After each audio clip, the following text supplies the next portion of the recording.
So far we have been checking test results directly in the terminal. And it is pretty convenient. Vitest even provides us with such an interactive menu, where we can choose several options, for example run all tests by pressing A, update snapshots by pressing U, filter tests by file name by pressing P, and some more. But there is also another way how we can check test results that Vitest provides us with, and for that we'll have to install separate npm package, which provides us with such UI, and we can check test results directly in the browser. It is called Vitest UI, so we have to install this npm package. Let's switch over to the terminal and run this command. And then to run Vitest UI so we can check test results in the browser, we just have to execute this command in the terminal.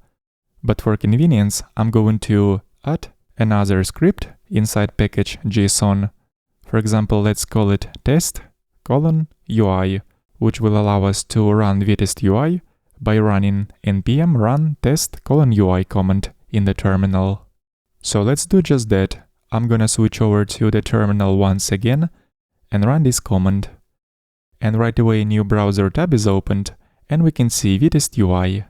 On the main screen we can see summary of our tests, how many tests we have, how many of them have passed, and how many have failed.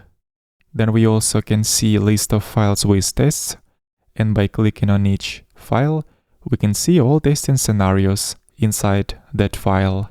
We can also see what JavaScript modules individual testing files depend on. Then there is also a tab where we can see source code of testing files. Let's try to filter tests by name.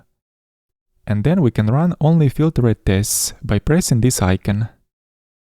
And we can additionally filter testing scenarios inside the filtered test file.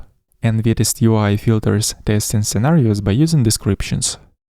To go back to the main screen with the summary, we can press this icon. And there is also an option to toggle between light and dark themes. Also, to open up particular test file in the editor, we can click this icon. Let's also see how Vitest UI shows errors. I'm going to intentionally make one test fail.